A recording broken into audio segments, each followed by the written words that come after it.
Concern किसके साथ होगा? पोटाशियम के साथ, क्योंकि पोटाशियम ने क्या करना है अल्टीमेटली? एल्डोस्टेरोन रिलीज करना है। एल्डोस्टेरोन आगे जाके क्या करेगा?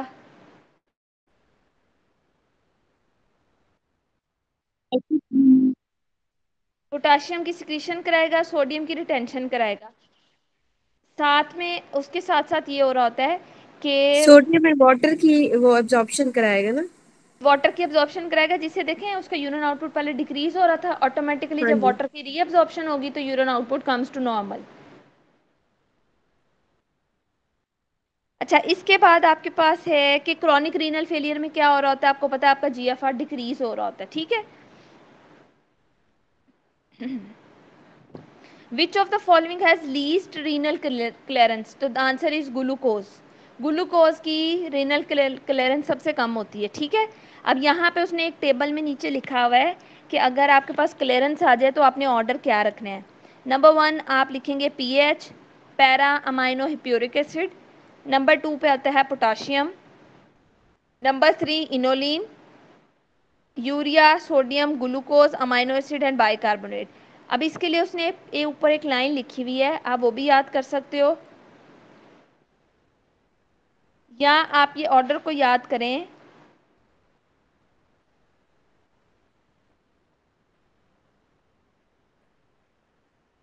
इस ऑर्डर को याद करें, इस ऑर्डर के अकॉर्डिंग जो भी ऑप्शन में होगा आपने उसको टिक करना है, ठीक है।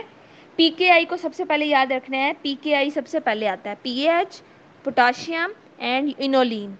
उसके बाद आपका urea, sodium, glucose, amino acid, bicarbonate सारे बाद में आएंगे, ठीक है। अब दो चीज़ें आपसे बहुत पूछी जाती हैं कि जीएफआर में कौन सी आर्टरियोल्स की कंस्ट्रिक्शन हो रही होती है, किसकी रिलैक्सेशन हो रही होती है, डायलिटेशन किसकी हो रही होती है। तो रिमेंबर कि जब आप जीएफआर करते हैं तो उसके अंदर आपके पास जो ईफरेंट हैं उनकी कंस्ट्रिक्शन होगी, और जो आपके एफरेंट हैं वो डायलेट करते हैं, यानी कि जो पहले वाले होंगे वो डायलेट कर जाएंगे, जो आपके बाद वाले ईफरेंट फाइबर्स होंगे या ईफरेंट जो ट्यूब्यूल्स होंगी वो कंस्ट्रिक्ट कर जाएंगी। तो that ultimately lead to increase hydrostatic pressure which increase the GFR.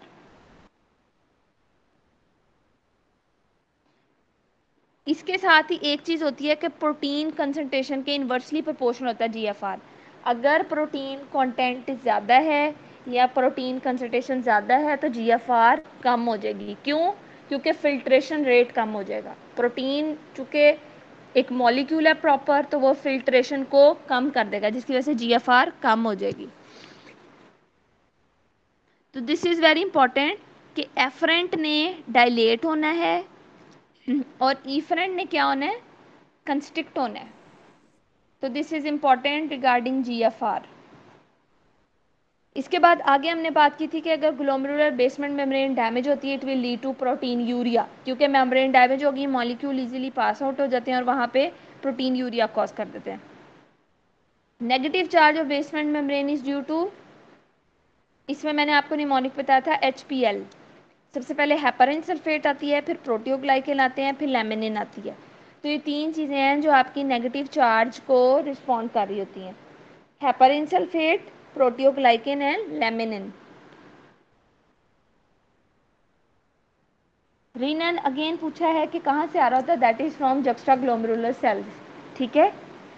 इसके बाद आता है कि most important change in kidney to preserve blood volume is, blood volume को आपने प्रिजर्व करना है, क्या चेंज आएगा? रेनिन सिक्रीशन इंक्रीज हो जाएगी।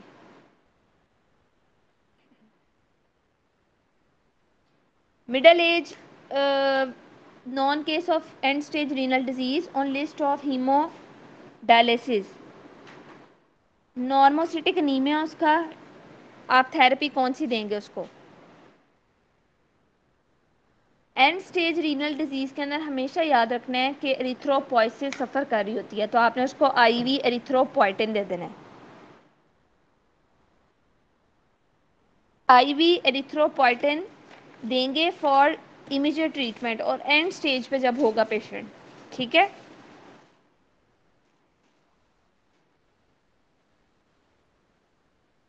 एक और चीज़ होती है, आपसे पूछा जाता है एंड स्टेज रीनल डिजीज के अंदर पेशेंट के अंदर कौन सा अनीमिया डेवलप हो रहा होता है। तो there is deficiency of vitamin B12, so it lead to the mouth ulceration, जिसको कहते हैं मेगैलोब्लास्टिक एनीमिया हो जाता है पेशेंट को। तो मेगैलोब्लास्टिक एनीमिया के अंदर पेशेंट के माउथ अल्सर बनना शुरू हो जाते हैं।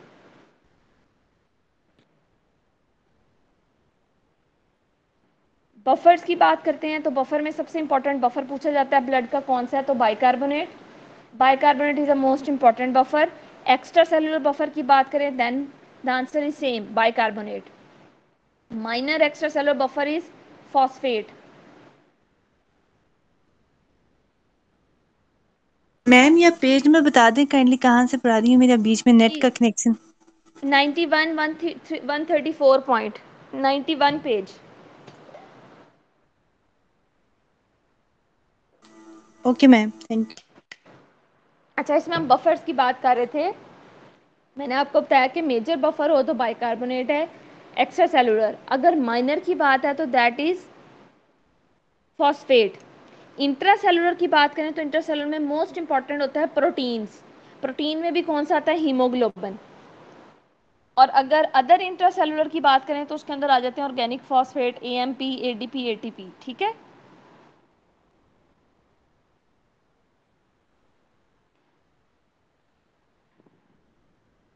ये नीचे उसने सारे यही वाले आपको दिए हुए हैं। इसमें सिर्फ एक चीज इंपॉर्टेंट है कि ऑक्सीजन बफर फंक्शन कैसे करता है, तो that is due to negative feedback mechanism.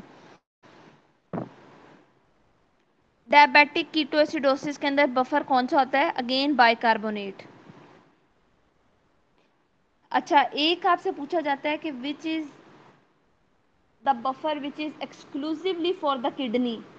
अगर सिर्फ किडनी की बात की जाए तो answer is ammonia, NH3। Next आपको किडनी डिजीज पूछी जाती है, डोमिनेंट है, रिसेसिव है, कौन सी है। अगर तो आपके पास आ रही है डोमिनेंट तो वो होती है अडल्ट की।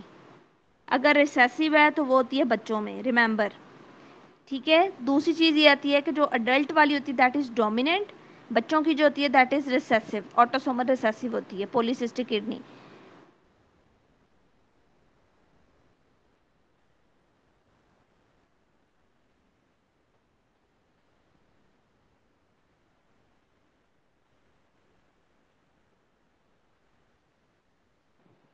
अच्छा, एक और चीज़ आती है कि जो आपके पास अडल्ट की पॉलीसिस्टिक किडनी डिजीज हो रही होती है that is associated with what, तो रिमेंबर कि अडल्ट के अंदर जब होगी तो इट कॉज सब अरेकेनॉइड हेमरेज, वो हेमरेज कॉज कर देती है। ठीक है, क्यों, क्योंकि सर्कल ऑफ विलस को अफेक्ट कर रही होती है, उसका एन्यूरिज्म बना देती है, इट विल लीड टू सब अरेकेनॉइड हेमरेज। इसके बाद आपके पास आ जाता है एसिड बेस्ड डिसऑर्डर्स। ये पहले मैंने बहुत डिटेल में डिस्कस कर लिए हैं कि पीएच क्या होगी, कार्बन डाइऑक्साइड का प्रेशर क्या होगा, ऑक्सीजन का प्रेशर क्या होगा, और बाइकार्बोनेट कितने होंगे, तो आपने किस तरह से करना है। इसमें सिर्फ मैं क्विक व्यू देती हूँ उन स्टूडेंट्स के लिए जो न्यू कमर्स हैं और जो सिर्फ रिवीजन क्लासेस में आए हैं। एक फ्लो चार्ट मैं दिखा रही हूँ, आप लोग बस उसको देख लो कि किस तरह से आपने उसको समझना है। ठीक है, उसमें मैंने बताया ये था कि देखें जब एबीजीज होते हैं तो आपने दो चीज़ों पे फोकस करना होता है। नंबर वन इज पीएच, अगर रेस्पिरेटरी है तो पीएच और आप ऑक्सीजन का पार्शियल प्रेशर देखोगे। अगर मेटाबॉलिक है तो आपने किस किस को देखना है, अगेन पीएच एंड बाइकार्बोनेट। ठीक है, तो आपका जो रेस्पिरेटरी है उसके लिए ऑक्सीजन आ जाएगा उसके साथ, और मेटाबॉलिक में आपका बाइकार्बोनेट आ जाएगा। अब इंपॉर्टेंट चीज़ ये होती है कि आपने रेस्पिरेटरी में RO का वर्ड याद रखना है, दैट इज रेस्पिरेटरी ऑपोजिट होगा। ऑपोजिट से क्या मतलब है कि पीएच और जो ऑक्सीजन, ये दो चीज़ों की हम बात कर रहे हैं, इनका जो प्रोपोर्शन होगा वो ऑपोजिट होगा। फॉर एग्जाम्पल, अगर आपकी पीएच इंक्रीज हो रही है तो आपका ऑक्सीजन का पार्शियल प्रेशर कम होना चाहिए, तो that will lead to alkalosis. अगर आपकी पीएच डिक्रीज हो रही है और आपका जो ऑक्सीजन है उसका प्रेशर ज़्यादा हो रहा है तो it will lead to acidosis. तो दो कंडीशन है, आपने कैसे बताना है कि रेस्पिरेटरी है मेटाबॉलिक है, तो आपने कंपेयर करना है पीएच को ऑक्सीजन के साथ, पीएच को बाइकार्बोनेट के साथ इन मेटाबॉलिक। मेटाबॉलिक में इक्वल होता है, अगर पीएच इंक्रीज हो रही है तो बाइकार्बोनेट भी इंक्रीज, पीएच डिक्रीज हो रही है तो बाइकार्बोनेट भी डिक्रीज। तो इक्वल प्रोपोर्शन में अगर रेशो इंक्रीज और डिक्रीज हो रही है तो वो आ गई मेटाबॉलिक डिसऑर्डर, अगर ऑपोजिट है तो रेस्पिरेटरी। अब नॉर्मल वैल्यूज आपको पता होनी चाहिए, पीएच आपको पता है 7.35 से 7.45 होती है। आपके पास जो कार्बन डाइऑक्साइड होता है वो कितना होता है 22 to 28, कार्बन डाइऑक्साइड 35 से 45, ऑक्सीजन 60 से 100। आपको नॉर्मल वैल्यूज पता होंगी तो आप एसिड बेस डिसऑर्डर को कैटेगराइज करेंगे, ठीक है। तो ये थी ओवरव्यू के पीएच और क्या होता है। इसके बाद तीन टर्म्स आती हैं कि कंपनसेटेड कब कहोगे आप उसको, अनकंपनसेटेड और पार्शली कंपनसेटेड कब देंगे। कंपनसेटेड आप तब करते हैं जिसमें कंपनसेशन हो जाती है, मतलब ये कि pH comes to normal, that is compensated. Uncompensated का मतलब होता है कि कार्बन डाइऑक्साइड और बाइकार्बोनेट,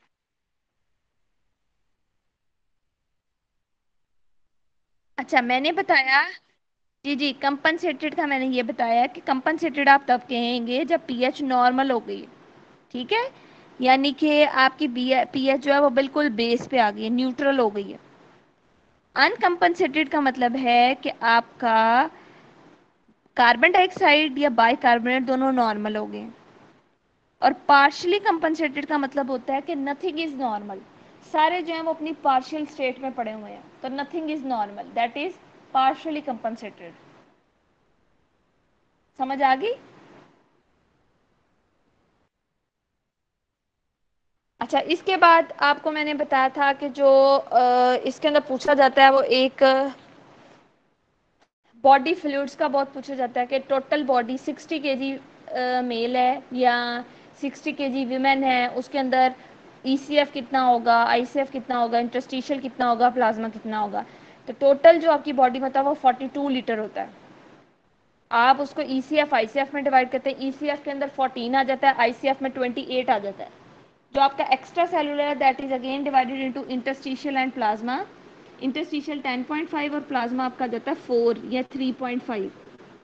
तो सबसे ज़्यादा जो क्वेश्चन आता है वो इंटरस्टिशियल का पूछा जाता है। इंटरस्टिशियल के लिए 11 या 10.5 का वर्ड आपने याद रखना है।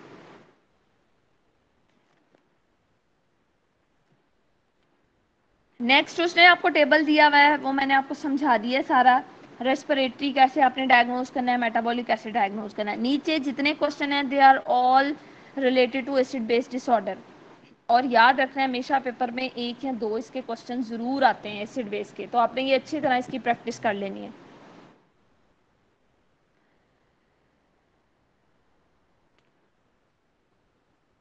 Blood for arterial pH is taken from, अब आपने पीएच करनी है, इट मीन आपने एबीजीज करने हैं, उसके लिए आपने कहाँ से लेना है, आपने आर्टीरियल ब्लड लेना है हेपरानाइज्ड सिरिंज या ट्यूब के अंदर, ठीक है। तो आप क्या लेंगे, आर्टीरियल ब्लड लेंगे हेपरानाइज्ड ट्यूब या सिरिंज में, ठीक है।